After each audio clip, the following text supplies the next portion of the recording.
Hello बच्चों, स्वागत है आप सभी का मेरे अपने YouTube channel NCERT school coaching classes पे। आज का जो वीडियो होने वाला है वो कक्षा 12वीं के गणित सब्जेक्ट के प्रश्न 4.5 के ऊपर होने वाला है। तो प्रश्नावली 4.5 के पहला प्रश्न में ये जो आव्यूह दिया हुआ है, इस आव्यूह में हमें सहखंड ज्ञात करना है। तो आपको ये जो आव्यूह है ये दिखाई दे रहा है, ठीक है। इस आव्यूह का सहखंड ज्ञात करते हैं। तो चलो अब हल करते हैं। हल माना ए, इस पूरे को हमने ए मान लिया है ना। तो माना ए में अवयव, ये सब क्या है, ये अवयव है। अवयव का सहखंड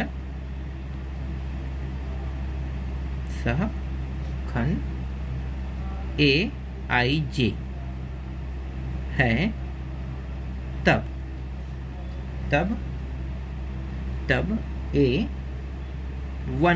तब A11 निकालते हैं। तो A11 कैसे निकालते हैं, तो ये तुम लोगों को पता है ना, ये क्या है। यहाँ पे मैं तुम लोगों को थोड़ा सा बता देता हूँ। देखो, ये है A11 है, मतलब ये रो से देखना है हमें, है ना। ये 11 है, इसके बाद A12, ठीक है। A11 A12। अब ये जो दूसरा रो पे आते हैं तो ये 2 से शुरू होगा। तो A21, और ये दूसरा रो के दूसरा बिंदु, दूसरा अवयव है, तो A22, इस तरीके से। तो सबसे पहले हम लोग क्या निकाल रहे हैं, A11 निकाल रहे हैं। तो ध्यान देना, यहाँ पे A11 आगे वाले हैं, है ना। तो A11 का हल निकालेंगे। तो देखो, A11 वाले इस पूरे लाइन को अगर हम लोग गायब करते हैं, ठीक है, इसको भी गायब कर दो, इसको भी, तो क्या दिखाई दे रहा है, D दिखाई दे रहा है। तो यहाँ पे क्या लिखेंगे, A11 के लिए D ही बस लिखेंगे। तो ये D हो गया, ठीक है। अब A12 करते हैं, तो A12 के लिए निकालते हैं। तो देखो, ये A12 है ना। तो A12 में अगर हम इसके सापेक्ष क्या कर रहे हैं, विस्तार कर रहे हैं, तो ये पूरा गायब हो जाएगा, ये गायब हो जाएगा। गायब होने के बाद तुम्हें क्या दिखाई देगा, सिर्फ C दिखाई देगा। तो यहाँ पे C लिखेंगे। लेकिन ध्यान देना, ये 11 है तो ये प्लस में था, ये 12 है, 12 क्या होता है, हमेशा माइनस में होता है, तो ये -C रहेगा, ठीक है। फिर A21 पे आते हैं। तो 21 में भी क्या रहेगा, देखो ये प्लस है तो ये माइनस, फिर ये प्लस है तो नीचे को आएंगे तो भी ये क्या होगा, माइनस होगा। समझ में आ गया। फिर ये माइनस है तो ये वाला क्या रहेगा, प्लस रहेगा। समझ में आ गया। तो ये नियम जो है ऐसे ही चलता है, जैसे ये माइनस हो तो ये प्लस हो जाएगा।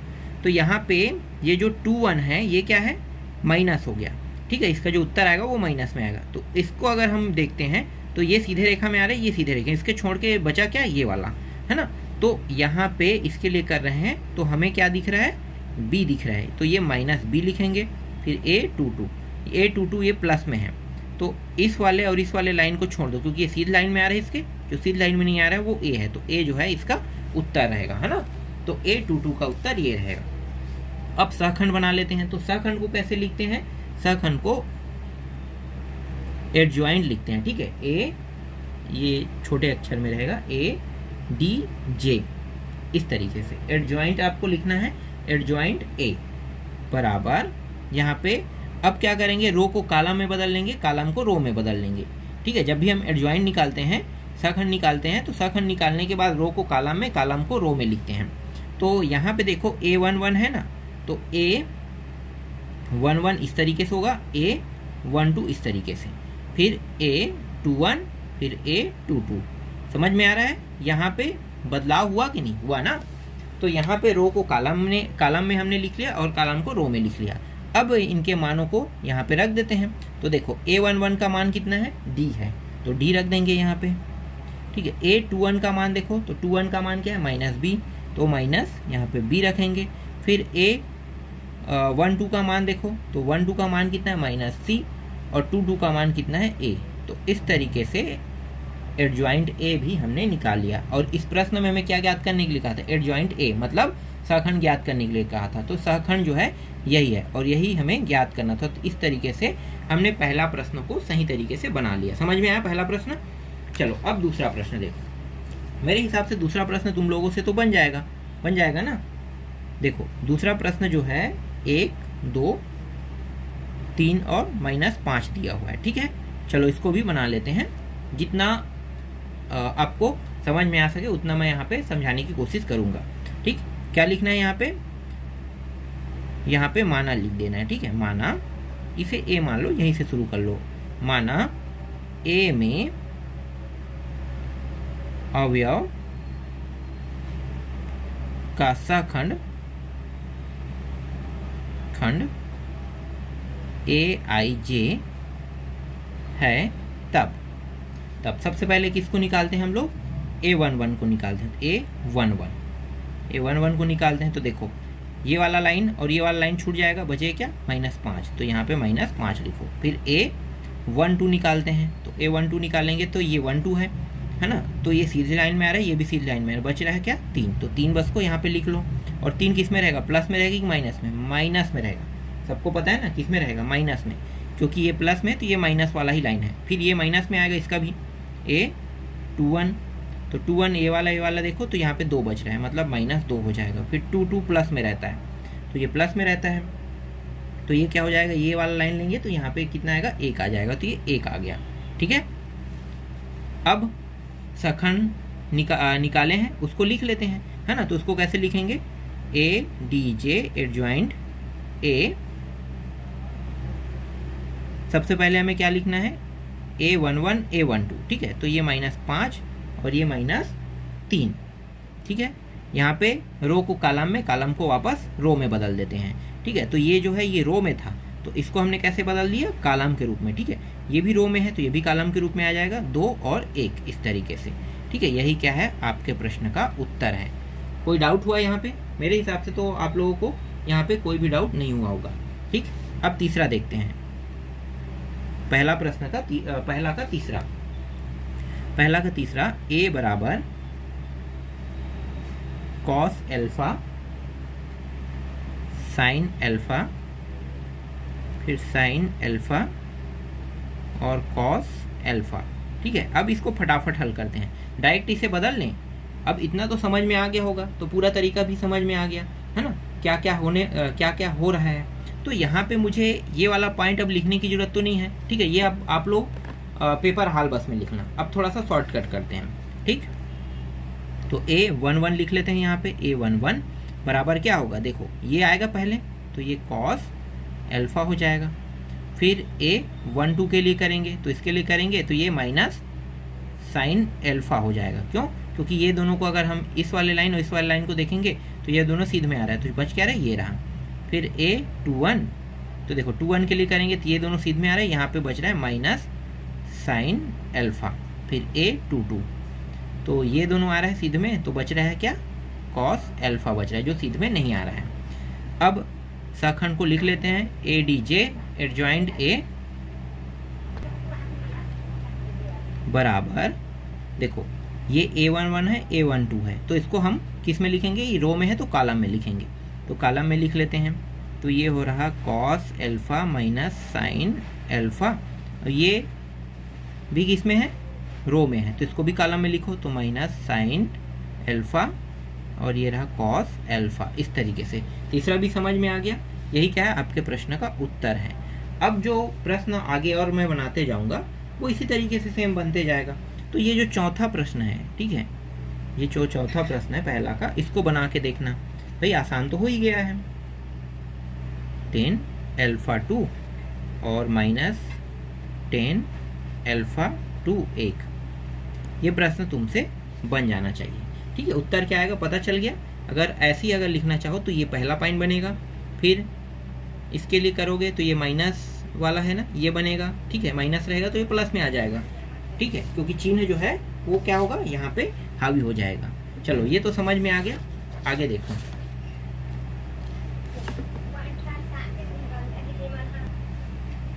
अब इसका पांचवा प्रश्न देखो। पांचवा प्रश्न थोड़ा सा बड़ा वाला है। यहाँ पे 1 -1 2 2 3 5 -2 0 1 दिया हुआ है, ठीक है। मतलब इस मैट्रिक में 3 गुणा 3 है ना। 3 रो है और 3 कॉलम है, तो 3 रो 3 कॉलम मतलब 3 गुणी 3 इसको मैट्रिक्स बोलते हैं। चलो अब इसको भी हल करते हैं। हम लोग वही सब लिख लेते हैं। माना A, पूरा लिख लेते हैं ना। माना A में अवयव AIJ का सहखंड AIJ है तब A11, ठीक है। अब क्या होगा, A11 निकालेंगे, है ना। तो यहाँ पे थोड़ा सा इसको भी समझ लो, तभी तुम लोगों को समझ में आएगा, ठीक है। यहाँ पे A11, A12, A13, A21, A22, A23, A31, A32, A33, ठीक है, इस तरीके से। तो अभी यहाँ पे मैंने रो को लिखा है, ये रो है, ये रो है, ये रो है। इस रो को क्या करेंगे, कॉलम में बदलेंगे, ठीक है। जब हमारे पास सखंडों का जो मान है वो हमें प्राप्त हो जाएगा तो कॉलम किस में बदल जाएगा, रो में बदल जाएगा, ठीक है। तो ए के सापेक्ष कर रहे हैं, विस्तार कर रहे हैं, तो ए के सापेक्ष विस्तार करेंगे। तो देखो, जब भी हम ए के सापेक्ष विस्तार करेंगे तो हमें क्या करना है, ये जो मतलब A11 के सापेक्ष कहना है, ठीक है। A11 के सापेक्ष विस्तार करेंगे तो ये A11 है, तो इस वाले सीधे लाइन और इस वाले सीधे लाइन के अलावा जो हमें दिखाई देगा हम क्या करेंगे, उन सभी को लिखेंगे। तो यहाँ पे हमें क्या दिखाई दे, 3, 5, 0, 1 दिखाई दे रहा है ना। तो हमें क्या करना है, 3, 5, 0, 1 को लिखना है। तो लिखो 3, 5, 0, 1, ये रहा, ठीक है। इसको अभी हल करेंगे, ठीक है। हल कैसे होगा, ये इसके साथ और ये इसके साथ। तो पहले इन दोनों का गुणा सबसे पहले होता है, तो 3 एकम 3 हो गया और 0 गुणित 5 कितना होगा, 0, बराबर कितना आ रहा है, यहाँ पे 3 आ रहा है, ठीक है। एक का निकल गया, A11 का सखंड कितना आया, 3 आया। अब 1 2 का निकालते हैं। तो 1 2 का निकालेंगे तो देखो ये सीधी लाइन में है और ये सीधी लाइन में, इसके अलावा आपको क्या दिखा है, 2 - 2, तो लिखो 2 - 2, 5 1, 5 1। फिर से ऐसे ही करेंगे, पहले इन दोनों का गुणा करते हैं, तो 2 एकम 2, फिर इन दोनों का गुणा करेंगे तो देखो 5 दूनी 10, लेकिन ये क्या है, माइनस में है, तो -10 आ रहा है। और -10 आ रहा है तो पहले गुणा इसका हुआ इसलिए ये प्लस में है ना। और इसका गुणा करेंगे तो ये दूसरे नंबर में हो रहा है, इसलिए ये हमेशा क्या होगा, माइनस में होगा। तो माइनस में ये पहले से 2 है और सूत्र का जो माइनस है इनका गुणा हो जाएगा, तो माइनस में क्या हो जाएगा, प्लस, तो प्लस 10, तो कितना आ जाएगा, यहाँ पे 12 आ जाएगा, है ना। तो ये हो जाएगा 12। और एक जगह और माइनस लगेगा, यहाँ पे आगे में भी माइनस लगेगा, ठीक है। तो इस माइनस के तहत अगर इसको ऐसे देखा जाए तो ये -12 हो जाएगा, ठीक है। ये समझ में आ गया, ठीक।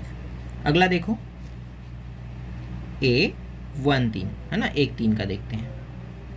1 3 के लिए हल करेंगे तो देखो ये वाला और ये वाला लाइन छूट जाएगा, इसके अलावा 2 2 और 3 0 है ना। तो यहाँ पे 2 - 2 3 0, इसके लिए हल करेंगे, ये प्लस में रहता है।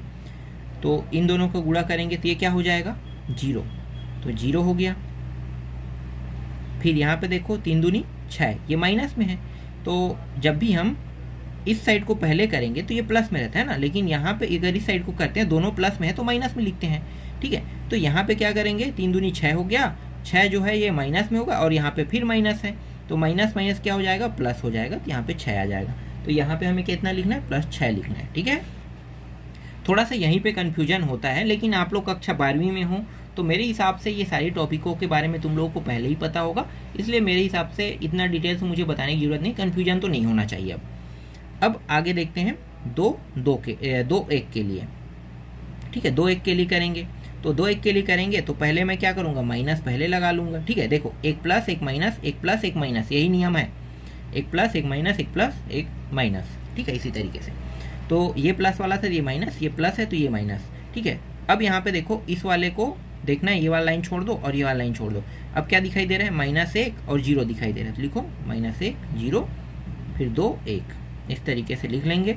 इन दोनों को गुणा करेंगे, देखो 1 एकम 1 है ना, ये प्लस वाला है तो डायरेक्ट माइनस को लिख देंगे क्योंकि -1 में है, तो -1 यहाँ पे आ जाएगा। ये दोनों को गुणा करेंगे, क्या होगा, 2 × 0 तो 0 होगा, लेकिन सूत्र में माइनस है, -0, इस तरीके से लिखेंगे, तो ये हो जाएगा -1। फिर A22 के लिए करते हैं, A22 के लिए करेंगे तो यहाँ पे फिर से देखो ये वाला लाइन ये वाला लाइन छोड़ दो, 1 - 2 2 और 1, 1 - 2 2 1, इन दोनों का गुणा पहले होगा तो ये 1 हो गया। फिर सूत्र का माइनस यहाँ पे मैं पहले ही लिख देता हूँ, ठीक है। ये माइनस कितना मतलब 2 दूनी 4 हो गया, 4 और माइनस है ना, 4 माइनस हो गया और यहाँ पे पहले से माइनस है तो माइनस माइनस क्या हो जाएगा, गुणा होकर प्लस हो जाएगा, +4। ठीक है, इस तरीके से। फिर यहाँ पे आ जाएगा 5 आ जाएगा। फिर A2 3, देखो ये 5 वाला हो गया है ना। अब इस वाले लाइन को छोड़ दो, इस वाले लाइन को छोड़ो। 1 - 2 - 1 0, लिखो 1 - 2 - 1 0। इन दोनों का गुणा पहले होगा तो ये 0 हो जाएगा। देखो दोनों में माइनस है तो सूत्र का तो पहले माइनस मैं यहाँ पे लिख लेता हूँ, फिर इन दोनों का माइनस को गुणा करें, माइनस और माइनस प्लस हो गया, 2 एकम 2, ये 2 आ जाएगा, दोनों प्लस में रहेगा, है ना। तो यहाँ पे आएगा -2 आ जाएगा। एक चीज़ और है, यहाँ पे देखो एक प्लस एक माइनस प्लस फिर माइनस, तो यहाँ पे माइनस, फिर ये किस में हो जाएगा, प्लस में हो जाएगा। ठीक है, ये समझ में आ गया, ये लगाते आना है। ठीक है, नियम यही है। फिर 3 1 के लिए करते हैं तो ये प्लस में रहेगा। 3 1 के लिए करेंगे तो देखो 3 1 वाला ये है ना, तो ये दोनों बस का करेंगे। तो डायरेक्ट कर दूँ मैं, 5 एकम 5 मतलब -5। चलो यहाँ पे पहले पूरा लिख लेते हैं, -1 3 2 5, तो ये -5 और ये हो जाएगा माइनस, पहले सूत्रक लगा दो, 3 दूनी 6, तो ये हो जाएगा -11।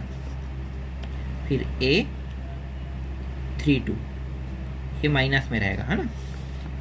इसके लिए करेंगे तो देखो ये रहेगा 1 2 और 2 5, 1 2 2 5, इन दोनों गुणा करेंगे 5, यहाँ पे पहले माइनस लगा, 2 दूनी 4 4, फिर यहाँ पे माइनस और है, तो चलो इसको हल कर लेते हैं। तो ये +1 और ये -1 हो जाएगा। ठीक है, क्योंकि ये प्लस में मान है इसलिए -1 होगा। फिर A33 करते हैं, ये प्लस में रहेगा, 33, हाँ ठीक है। इसके लिए करेंगे तो 1 2 -1 और 3, 1 2 -1 3, 3 एकम 3, ये सूत्र पहले माइनस ले, 2 एकम 2 -2, तो माइनस माइनस क्या हो जाएगा, प्लस, तो +2, फिर ये 5, इस तरीके से। अब इसको लिख लेते हैं, ये लिखेंगे ADJ एडजॉइंट A बराबर, हमें क्या करना है, रो को कॉलम में और कॉलम को रो में लिखते हुए इसको भरना है। ठीक है, जो अवयव है यहाँ पे वैसे ही लेना है। तो A11 A12 और A13 ये सब रो है, तो इस रो को क्या करेंगे, कॉलम बनाएंगे। 3 - 12 और 6, तो देखो 3 - 12 और ये रहा 6। ठीक है, इसी तरीके से लिखेंगे रो को कॉलम में, ये भी रो है तो इसको भी कॉलम में, 1 5 + 2, है ना। तो सभी किस में रहेगा, प्लस में रहेगा। ठीक है, यहाँ पे हाँ सूत्र का ये वाला मैंने कहीं पे भूल गया हूँ क्या, ये माइनस है तो हाँ ये माइनस था, यहाँ पे माइनस लगा तो ये प्लस हो जाएगा। ठीक है, यहाँ पे गलती हो गया था, 1 5 और ये रहा 12। ठीक, अब यहाँ पे देखो 31 32 33 के लिए तो -11 -1 5, लिखो -11 -1 और यहाँ पे 5, यही क्या है, आपके प्रश्न का उत्तर है। ठीक है, मिला के भी देखोगे तो सेम टू सेम इसी तरीके से तुम लोगों को प्राप्त होगा। ये प्रश्न समझ में आया। ठीक है, ये एक प्रश्नावली 4.5 का जो पहले के अंदर 5 प्रश्न है उनको मैंने तुम लोगों को विस्तार से बता दिया। चलो अब दूसरा प्रश्न देखो, दूसरा प्रश्न कैसे बनेगा, क्योंकि ये जो अध्याय है ना, इस अध्याय से 5 नंबर के प्रश्न तुम्हारे एग्जाम में आने वाले हैं। तो 5 नंबर का प्रश्न छोटा नहीं होता है, बड़ा होता है। ठीक है, तो चलो दूसरा प्रश्न मैं तुम लोगों को पहले दिखा देता हूँ। देखो दूसरा प्रश्न ये रहा, यदि A बराबर ये A है ना, हो तो सिद्ध कीजिए A एडजॉइंट A बराबर A का 3 घात। आई हमें क्या करना है, सिद्ध करके लाना है, मतलब लेफ्ट हैंड साइड को लेकर चलें, राइट हैंड साइड या दोनों साइड को लेकर चलते हैं तो दोनों का मान एक दूसरे के बराबर आना चाहिए। तो यही देखते हैं। तो यहाँ पे मैं लिख लेता हूँ A के मान को, A बराबर A 0 0 0 A 0 0 0 A। ठीक है, इस तरीके से हम लोग लिख लेते हैं। ठीक है, ये 3 गुणित 3 वाला मैट्रिक्स है। ठीक है, 3 गुणा 3 वाला मैट्रिक्स वाला क्वेश्चन है। A11 निकालते हैं सबसे पहले। ठीक है, A11 निकालेंगे तो देखो ये दोनों, इन दोनों बस का गुड़ा, ये तो 0 हो जाएगा है ना, तो इन दोनों गुड़ा, तो ये क्या हो जाएगा, ए का वर्ग हो जाएगा। यहाँ पे लिखो ए का वर्ग, सीधा ऐसे लिखना है, ठीक है। मैं थोड़ा शॉर्टकट बता रहा हूँ, पूरा डिटेल से बताने की जरूरत तो नहीं है, तुम लोगों को ये समझ में आ गया होगा, ठीक है। इसके लिए करेंगे तो ये माइनस को पहले मैं लगा लेता हूँ, क्योंकि इसका जो चिन्ह होता है ये माइनस होता है। अब मैं इसके लिए करूँगा तो ये वाला लाइन है ना, आपको दिखाई नहीं देगा, और कौन सा दिखाई नहीं देगा, ये वाला और ये वाला दिखाई नहीं देगा, ठीक है। तो ये 0 ये 0, तो पूरा 0 हो जाएगा, मतलब ये मान पूरा 0 ही हो जाएगा। तो एक काम करते हैं, पूरा 0 लिख लेते हैं, ठीक है। फिर A13, ये भी 0 ही होगा, सीधा ऐसे ही कर दो। देखो मैं हल नहीं करूँगा तो भी ये 0 ही आएगा। देखो ये हो गया, इसके लिए कर रहे हैं तो ये वाला लाइन और ये लाइन भी देखो, ये 0 ये 0 हो रहा है ना 0। तो जहाँ पे मान है बस यही वाला बस 0 नहीं होगा, ध्यान देना, ये वाला बस 0 नहीं होगा, बाकी सब 0 हो रहा है ना, तो वैसे ही कर रहे हैं। तुम लोगों को ये समझ में आ गया होगा। तो 2 1 यहाँ पे 0 हो जाएगा, यहाँ पे 2 2 2 2, ये प्लस रहेगा कि माइनस, तो ध्यान देना ये प्लस है, ये माइनस प्लस माइनस प्लस, तो प्लस में रहेगा, तो ये भी ए का वर्ग हो गया, ठीक है। फिर A23 0, फिर A31 ये भी 0, A32 ये भी 0 रहेगा, ठीक है, क्योंकि यहाँ पे क्या है देखना, यहाँ पे क्या है, यहाँ पे क्या है 0 है, 0 है, और ये A है, तो मैं ये 0 नहीं होगा, तो ये A33 बराबर A का वर्ग, इस तरीके से, ठीक है। आगे हमारे पास अब इनको क्या करेंगे, रो को कॉलम, कॉलम को रो में बदल लेंगे, है ना, मतलब इसे हम कहते हैं एडजॉइंट ए। तो एडजॉइंट मतलब सहखंड निकाल रहे हैं, तो देखो ये हो गया ए का वर्ग, फिर 0 फिर 0, फिर ये 0, फिर ए का वर्ग, फिर 0, फिर 0 0 ए का वर्ग, तो 0 0 ए का वर्ग, ठीक है। इसके साथ क्या करना है, ए का गुणा कर देना है, जैसे कि प्रश्न में कहा है। तो एडजॉइंट ए मतलब यहाँ पे अब हम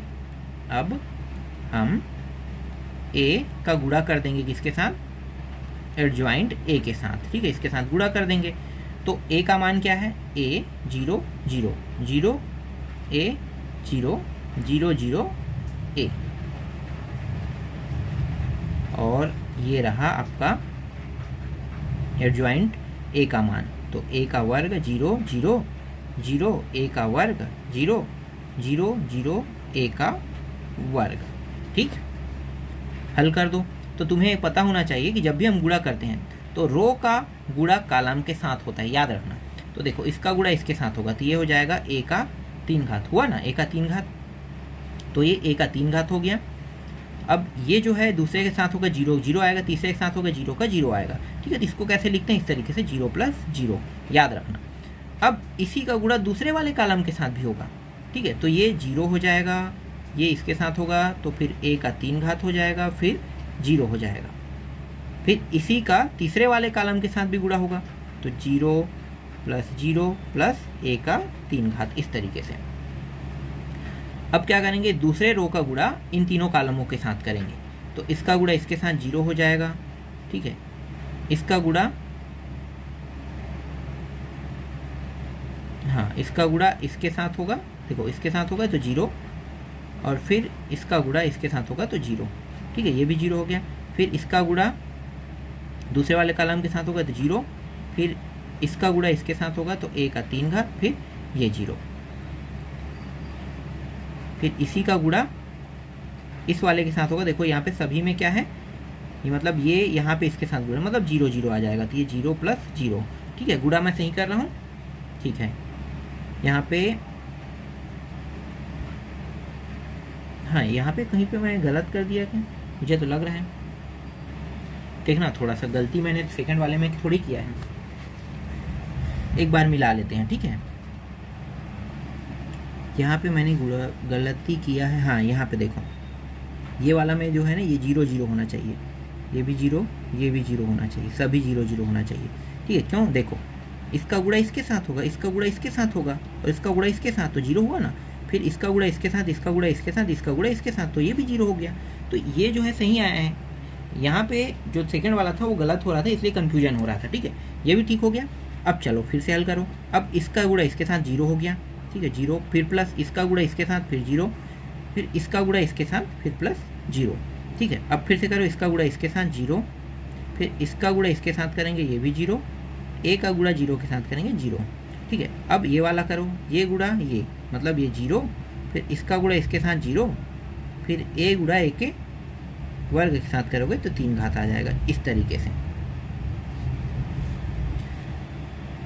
तो देखो यहाँ पे ये जो है आगे वाले में ए के 3 घात, ये 0 और ये 0, फिर 0 ए का 3 घात 0 ए का 3 घात 0 0 0 ए का 3 घात 0 0 ए का 3 घात आया यहाँ पे। अब क्या करेंगे, ए के 3 घात को निकाल देंगे, ठीक है। ए के 3 घात को निकाल दो, तो जो शुरू में मैंने किया था वहाँ पे सिर्फ ए बस निकल रहा था ना, तो यहाँ पे निकल जाएगा, क्या निकल जाएगा, ए का 3 घात उभयनिष्ठ निकल जाएगा। अब बचेगा 1 0 0 0 1 0 0 0 1, ये रहा, ठीक। इसको और कैसे लिखेंगे, तो ए का 3 घात, ये पूरा जो होता है वो आई का मान होता है, तो इस तरीके से आई के रूप में लिखेंगे। यही हमें क्या करके लाना था, सिद्ध करके लाना था, सिद्ध हुआ।